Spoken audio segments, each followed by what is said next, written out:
जय हिंद। स्वागत है आपका गुप्ता एग्जाम यूट्यूब चैनल पे। आज की क्लास में हम देखेंगे चंद्रगुप्त से संबंधित सैनिक व्यवस्था के बारे में। आज हम चंद्रगुप्त द्वितीय यानी विक्रमादित्य 375 से 415 ईस्वी के विषय में पढ़ेंगे। विक्रमादित्य का परिवार, उसके सिंहासन पर बैठने के समय, साम्राज्य की अवस्था, उसका वैवाहिक जीवन, शक विजय के परिणाम, शासक प्रबंध के धार्मिक दशा, सामाजिक अवस्था, शासन प्रबंध आदि के विषय में पढ़ेंगे। यह हो गया आपका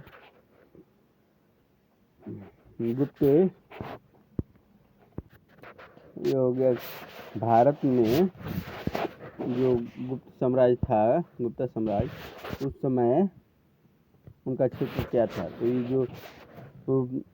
ये क्या बोलते हैं, लाइट ग्रीन दिख रहा है, ये पूरा आपको अयोध्या दिख रहा है, पाटलिपुत्रा जो ये दिख रहा है। इधर आपका गुजरात का क्षेत्र, मध्य प्रदेश के कुछ क्षेत्र आपको मिलेंगे इसमें। इधर होते हुए छत्तीसगढ़, झारखंड के क्षेत्र को होते हुए यहाँ पे जितने भी क्षेत्र देख रहे हैं सभी के सभी क्या थे, ये गुप्ता साम्राज्य के अधीन थे। उसके बाद से ट्रिब्यूटरी स्टेट्स यानी छोटे छोटे जितने भी राज्य ये दिख रहे हैं आपको डार्क ग्रीन, तो ये लगभग छोटे छोटे जितने भी राज्य थे उनके हैं। और ये जो क्या बोलते हैं गुलाबी कलर का जो दिख रहा है, ये है आपको कुषाण वंश का, कुषाण साम्राज्य।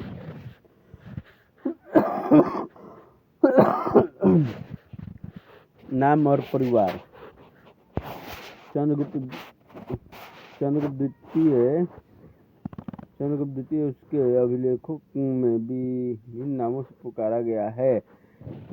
सांची के अभिलेख में देवराज व काटराजा, प्रवरसेन द्वितीय के अभिलेख में देवगुप्त और उसके कुछ सिक्कों पर उसे देवश्री कहा गया है। उसकी दो रानियां थी, ध्रुव देवी जिसकी पुत्र कुमार गुप्त और गोविंद गुप्त थे, और कुरेनागा जिसकी पुत्री प्रभावती थी, जिसका विवाह वकाटक राजा रुद्रसेन द्वितीय से हुआ था। मथुरा भित्ति और एरन अभिलेखों से विज्ञात होता है कि उसके पिता समुद्रगुप्त ने अपने जीवन काल में ही चंद्रगुप्त विक्रमादित्य को अपने बहुत से पौत्रों में से सबसे योग्य पुत्र समझ के सिंहासन के लिए चुना था। सिंहासन पर बैठने के लिए साम्राज्य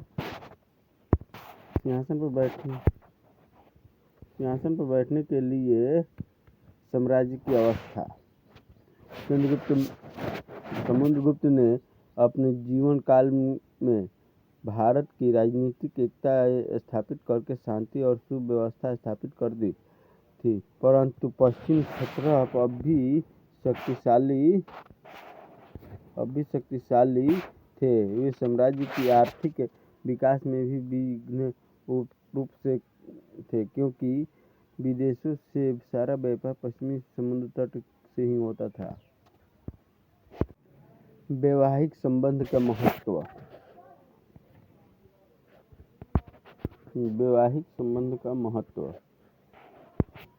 इस समय दो राजकुल शक्तिशाली थे, नागवंश और वाकाटक। नागवंश की राजकुमारी कुबेरनागा से विक्रमादित्य के विवाह के कारण यह वंश उसके पक्ष में था। चंद्रगुप्त विक्रमादित्य ने अपनी पुत्री प्रभावती का विवाह वाकाटक राजा रुद्रसेन द्वितीय से करके अपनी शक्ति बढ़ा ली। वाकाटकों की स्थिति ऐसी थी कि उनकी मित्रता गुप्त साम्राज्य के लिए एक वरदान हो सकती थी। उसकी शत्रुता के लिए महान संकट। इस वैवाहिक संबंध से चंद्रगुप्त को शक विजय के लिए बड़ी सुविधा हुई। शक विजय। चंद्रगुप्त द्वितीय की राज्यकाल की सबसे महत्वपूर्ण घटना पश्चिमी मालवा और सौराष्ट्र के शकों के ऊपर विजय थी। समुद्रगुप्त ने अपने राज्यकाल में पूर्वी मालवा को जीत लिया था। वहां से विक्रमादित्य ने शकों पर आक्रमण करने की तैयारी की थी।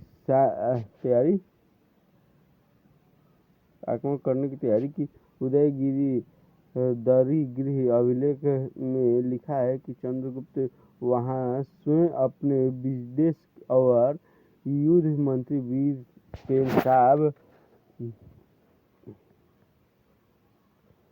साहब के साथ आया। उदयगिरि के अभिलेख से पता चलता है कि उस समय उदयगिरि में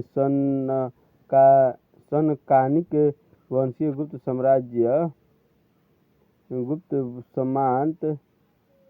सामंत उपस्थित था। वकाटक राजा से वैवाहिक संबंध हो जाने से भी इस विजय में सहायता मिली। यह विजय संभवतः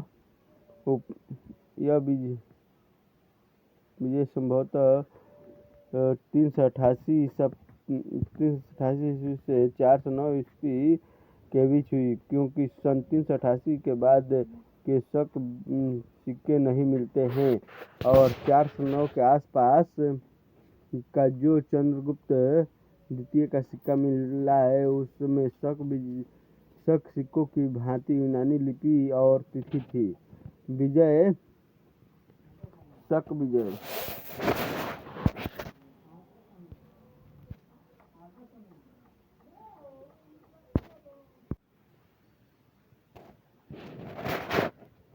इस विजय के कारण गुप्त साम्राज्य बंगाल की खाड़ी से अरब सागर तक फैल गया।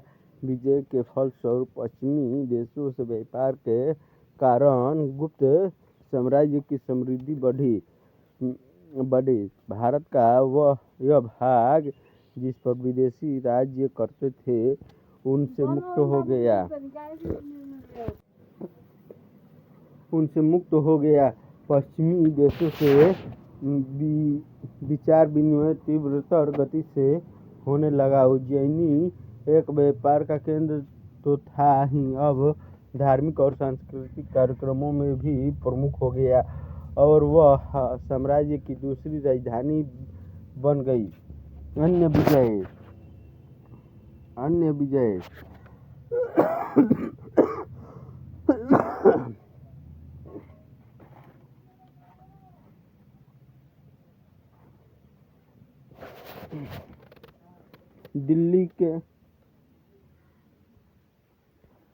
दिल्ली के पास महरौली में कुतुब मीनार के निकट एक लौह स्तंभ है। इस पर चंद्र नाम के एक राजा की प्रशस्ति खुदी है।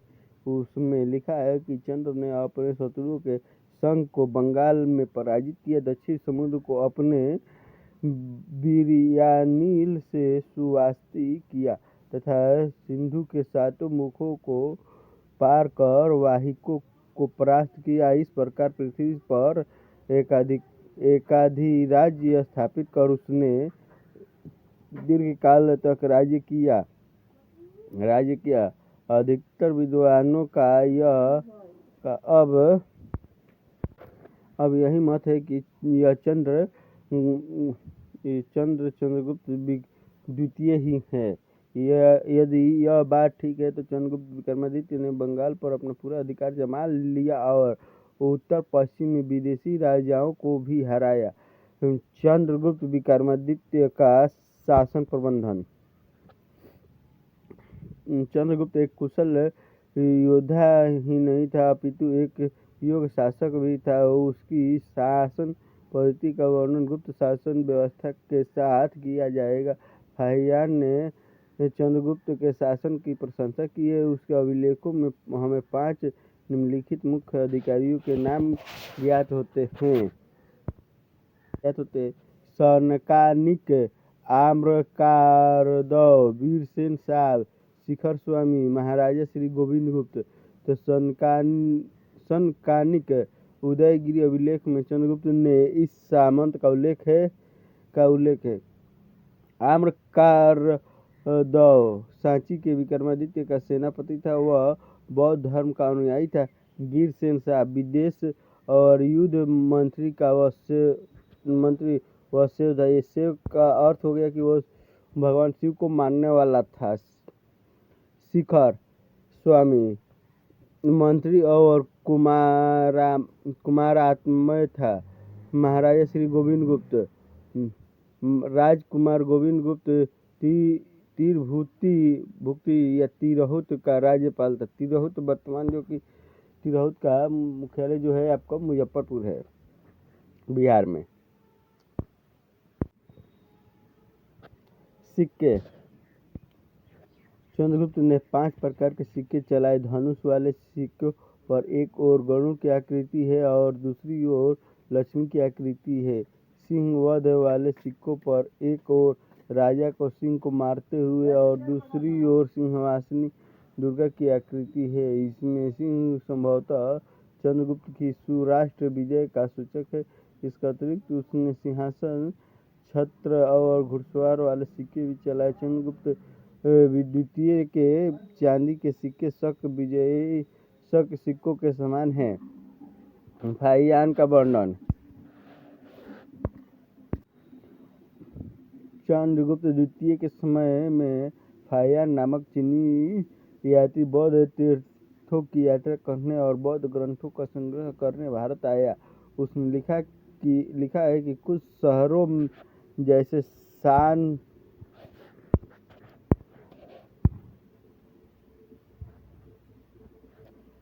शान और कड़ा में 4000 हीनायन बौद्ध रहते थे। खोतन नामक शहर में 10,000 से अधिक महायान बौद्ध रहते थे। कासगढ़ भी हीनायन बौद्धों का केंद्र था। अफगानिस्तान में 3000 हीनायन और महायान बौद्ध रहते थे। भारत की धार्मिक दशा। भारत के अंदर फाहियान ने देखा कि पंजाब में बहुत से मठ थे जिनमें लगभग 10,000 भिक्षु रहते थे। मथुरा में 20 मठ थे जिनमें 3000 भिक्षु रहते थे। मध्य देश में ब्राह्मण क्षत्रिय धर्म का अधिक प्रचार था। वहाँ के लोग परोपकारी प्रवृत्ति के थे। राजा, अमीर और साधारण लोग भी मंदिर बनवाते और जमीन और मकान दान में देते। कुछ दानी बाग भी दान में दे देते थे। दान में बैल भी दिए जाते थे जो खेती के लिए काम में लाए जाते थे। दान पात्र लिखे जाते थे। उन दान पात्रों के नियमों का पीछे आने वाले राजा भी पालन करते थे। यात्रा करने वाले भिक्षु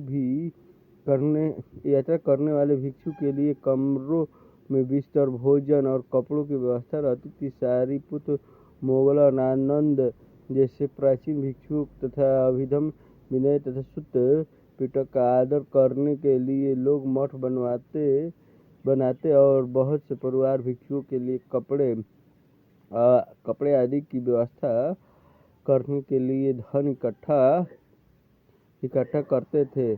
फाहियान ने लिखा है कि उस समय